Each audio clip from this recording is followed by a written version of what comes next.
ሰላም ጤና ይስጥልን ውድ የቻናላችን ተከታዮች በዛሬው ዝግጅታችን በኢራንና እስራኤል አስፈሪ የጦርነት ጅማሮ ላይ እስራኤል በኢራን የኒውክሌር ጣቢያ ላይ የፈጸመችውን ጀብድ ኢራን በእስራኤል ላይ ስለዘነዘረችው 140 ሚሳኤሎች የዓለም ሀገራት የኃይል አሰላለፍ ተጠባቂው የአሜሪካ የቻይናና የሩሲያ ምላሽ እንዲሁም በመጪዎቹ ቀናት የሁለቱ ሀገራት ዕጣ ፋንታን የተመለከቱ ዘገባዎችን ባጭሩ እናስቃኛችኋለን። ለቻናላችን አዲስ ከሆኑ ሰብስክራይብ በማድረግ ይጀምሩ። ይህ ዳር ቲዩብ ነው።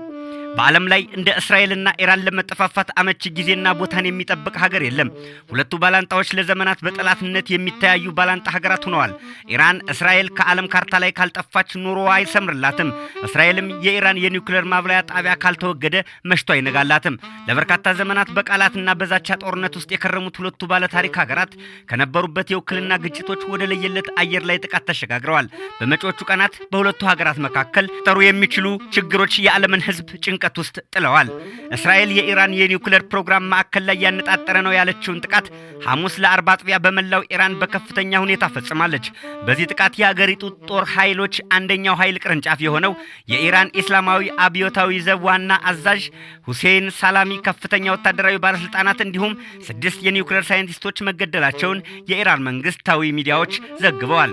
ሕፃናትን ጨምሮ ሰላማዊ ዜጎች በዚህ የእስራኤል ጥቃት መገደላቸው ተገልጿል ብለዋል። ኢራን በምላሹ ከመቶ ያህል ድሮኖችን ወደ እስራኤል ማስወንጨፏንና ሁሉም መክሸፋቸውን የእስራኤል ሚዲያዎች ዘግበዋል። የአሜሪካና የሌሎች ሀገራት ምላሾችስ ምን ይመስላል? የአሜሪካ የውጭ ጉዳይ ሚኒስትር ሩቢዮ ሀገራቸው በጥቃቱ እንዳልተሳተፈችና ምንም አይነት እርዳታ ለእስራኤል እንዳልሰጠች ተናግረዋል። የአሜሪካ ዋነኛ ትኩረት በቀጠናው የሚገኙ የአሜሪካ ኃይሎችን መጠበቅ ነውም ብለዋል። የአሜሪካ ፕሬዝዳንት ዶናልድ ትራምፕም ጥቃቶቹ እንደሚፈጸሙ እንደማያውቁ ነገር ግን አገራቸው እንዳልተሳተፈች ለፎክስ ኒውስ ገልጸዋል። በኢራንና አሜሪካ ያለውን የኒውክሌር ድርድር ስታሸማግል የነበረችው ኦማን ለዚህ መባባስና መዘዝ እስራኤልን ተጠያቂ አድርጋለች።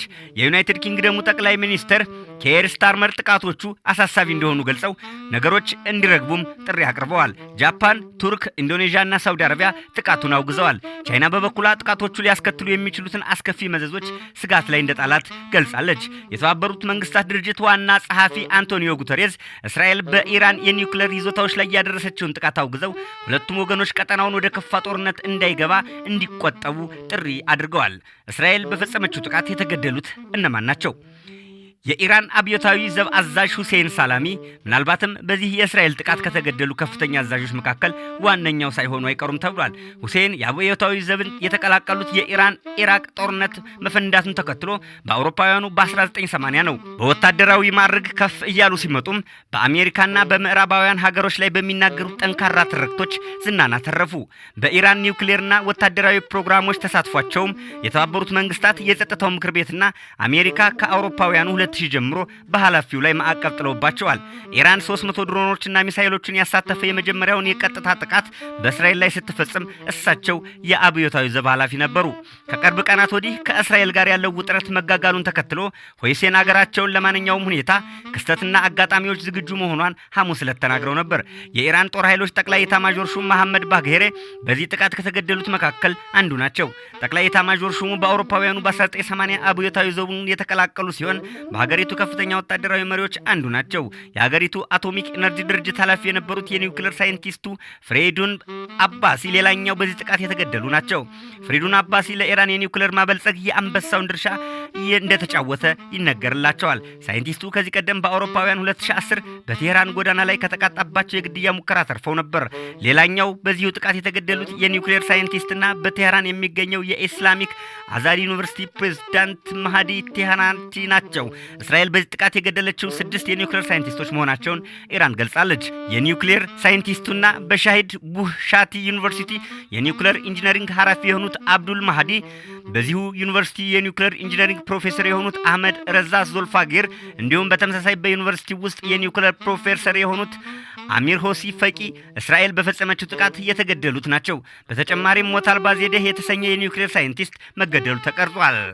የኢራን ጦር ምክትል አዛዥና የካህታም ኦል አምቢያ የተሰኘው ማዕከላዊ ዋና መስሪያ ቤት ኃላፊ ራሺድም ተገድለዋል። የኢራኑ ታላቁ መሪ አያቶላህ አሊ ሃልሜኒ አማካሪ አልሐማካኒ የከፋ ጉዳት እንደደረሰባቸው የኢራን ዘገባዎች አመላክተዋል።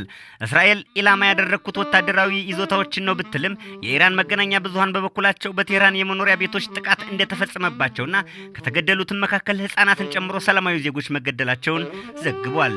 የኢራኑ የኒውክሌር መርሃ ግብርስ ምንድነው? ኢራን ለረጅም ጊዜ የኒውክሌር መርሃ ግብሯን ለሲቪክ ዓላማ ብቻ እንደምትገለገልበት ስትገልጽ ቆይታለች። በአገሪቱ ዙሪያ የኒውክሌር ማዕከላት ያሏት ሲሆን የተወሰኑት የእስራኤል ጥቃት የፈጸመባቸው ናቸው። ዓለም አቀፉ የአቶሚክ ኤነርጂ ኤጀንሲ በርካታ አገራት የኢራን የኒውክሌር ፕሮግራም ለሲቪል ዓላማ ብቻ ስለመዋሉ እርግጠኛ አይደሉም። በዚህ ሳምንት የኤጀንሲው የገዢዎች ቦርድ ኢራን የተጣለባትን ከማስፋፋት የመቆጠብ ግዴታዎች ከ20 ዓመታት በኋላ ለመጀመሪያ ጊዜ ጥሳለች ብሏል። ቦርዱ ኢራን ከዚህ ቀደም ያልገለጸቻቸው የኒውክሌር ቁሶች እንዲሁም የበለጸጉ ዩራኒየም ክምችትን በተመለከተ ምላሽ ለመስጠት አለመቻሏን ጠቅሶ ጥሰት ያላቸውንም አስቀምጧል። ቀደም ሲል ኤጀንሲው ያወጣው ሪፖርት ኢራን ዩራኒየም 60% በጠራ መልኩ ማበልጸጓ ነው። ይህም መሳሪያ ማምረት የሚያስችል መሆኑንና 9 የኒውክሌር ቦምቦችን ለመስራት በቂ ነው ብሏል። የእስራኤሉ ጠቅላይ ሚኒስትር ቤንያሚን ኔታንያሁ በኢራን ኒውክሌር ጣቢያ ላይ ጥቃት ከተፈጸመ በኋላ ከኢራን የአጸፋ ምላሽ እንደሚሰጥ ለህዝባቸው የቅድመ ጥንቃቄ መልእክት አስተላልፈው ነበር። ኢራን ከደረሰባት ዘግናኝ ጥፋቶች በኋላ 140 ረጅም ርቀት ተወንጫፊ ባላስቲክ ሚሳኤሎችን በእስራኤል ላይ አዝንባለች። ጥቃቱ የተፈጸመባት እስራኤል 40 ዜጎቿ የመቁሰል አደጋ እንደገጠማቸው፣ የህንፃ ውድመትና መጠነኛ ጉዳት እንደደረሱባት ገልጻለች። ሆኖም አብዛኛዎቹ የኢራን ሚሳኤሎች በአይረን ዶም እና በዳዊት ወንጭፍ ጸረ ሚሳኤል ስርዓቶች መተታ መጣሏን ገልጻለች። በዚህ ተግባር ላይ የዘመናት ወዳጅ አጋሯ አሜሪካ የኢራንን ሚሳኤሎች በሰማይ ላይ አመድ በማድረግ ታላቅ አጋርነቷ እንዳሳየች ተገልጿል። ይህን መረጃ በሚያጠናክር መልኩ የአሜሪካ ጦር ወደ እስራኤል የተተኮሱትን የኢራን ሚሳኤሎችን ለመምታት መርዳቱን ሁለት የአሜሪካ ባለስልጣናት አስታውቀዋል። ትናንት በተጀመረው የኢራን የተለያዩ ቦታዎች ካጠቃው የእስራኤል ወታደራዊ እርምጃ ተከትሎ ኢራን ማምሻውን በተለያዩ የቴል አቪቭ ቦታዎች ላይ በወደቁት የኢራን ሚሳኤሎች ምክንያት የተነሳውን እሳት ለማጥፋት የእሳት አደጋ ሰራተኞች መሰማራታቸው ተነግሯል። ከዚህ ጥቃት በኋላ መግለጫ የሰጡት የእስራኤል መከላከያ ሚኒስትር ኢስራኤል ካትዝ ኢራን አሁን ቀይ መስመር አልፋለች፣ ለዚህም የኢራን መንግስት ዋጋ ይከፍላል ብለዋል። በጥቃቱ ላይ አሜሪካ ጦር ወደ እስራኤል የተተኮሱትን የኢራን ሚሳኤሎችን ለመምታት እርዳታ መስጠቱን ሁለት የአሜሪካ ባለስልጣናት መግለጻቸውን ቢቢሲ በዘገባው አመልክቷል። አዲስ በተጀመረው ግጭት ሳቢያ በዓለም ኢኮኖሚ ላይም አሳሳቢ ለውጦች እየታዩ ነው። ይህ ግጭት በተጀመረ በቀናት ውስጥ እንኳን የዓለም የነዳጅ ዋጋ ጭማሪ አሳይቷል። ኢራን የዓለማችን አራተኛው ነዳጅ አቅራቢና የዓለማችን ከፍተኛ የንግድ አቅርቦት መተላለፊያ ሀገር ናት። በእስራኤል በአሁኑ ሰዓት ለህዝብ ድንገተኛ አስቸኳይ ጊዜ አዋጅም ታውጇል። የኢራኑ መንፈሳዊ መሪ አያቶላህ ኻሜኒ በከፍተኛ ንዴት ውስጥ ሆነው እስራኤል የሽብር ጥቃቷን ፈጽማብን ሮጣለች፣ ለዚህ ደግሞ የምትጸጸትበትን ዋጋ ትከፍላለችም ብለዋል። የእስራኤል ጦር ሚኒስትር ራሃም ካትዝ ደግሞ ኢራን የቀራት አንድ እድል ነው፣ ራሷን ከኒውክሌር ስብስብ ለዓለም መንግስታት ታስረከብ፣ ይህን በመጪዎቹ ቀናት ማድረግ አለባት፣ ያለበለዚያ መሪዎቹ አያቶላህ ኻሜኒ ጨምሮ ፖለቲከኞቿና ሳይንቲስቶቿ በየተራ ያልቃሉ። ታዲያ እነርሱ መስዋዕትነት ከሚሆኑ የራዩን መስዋዕት ቢያደርጉ አይሻላቸውም? በመጪው ቅዳሜ ከአሜሪካ ጋር ስምምነቱን የሚፈርሙት የኢራን ፖለቲከኞች ለጊዜው ኢላማችን አይሆኑም፣ ነገር ግን የሚያበላሹት ወይም ፍቃደኛ ካልሆኑ ነው በማለት ከባድ ማስጠንቀቂያ መግለጫ ሰጥተዋል። እስራኤል በሰሞኑ ኢራን በፈጸመችው ጥቃቷ ከፍተኛ የጦር ጄኔራሎችና የኢራን ብርቅዬ የኒውክሌር ሳይንቲስቶችን መግደሏ ይታወቃል። ለዓለማችን በእጅጉ የሚያስፈልጋት ሰላም ከሰው ልጆች ርቋል። መሽቶ ሲነጋ የጆሮ ቀለባችን የጦርነትና የግጭት መርዶ ነጋሪ ዜና ሆኗል። የሰው ልጆች ከጥላቻና ከኃይል ይልቅ ችግሮቻቸውን በሰከኑ መንፈሶች የሚፈጡባቸው ጊዜያት ዛሬም ሩቅ መስለው ይታያሉ። እውነተኛውን ሰላም በቤታችንና በዓለማችን ላይ እንዲሰፍን እየተመኘን የዛሬውን ዝግጅታችን በዚሁ አበቃን። በቻናላችን የሚቀርቡት ዕለታዊ መሰናዶችን ምርጫው ከሆኑ ሰብስክራይብ በማድረግ ቤተሰቦቻችን ይሁኑ። ኢትዮጵያ በክብር ለዘላለም ትኑር።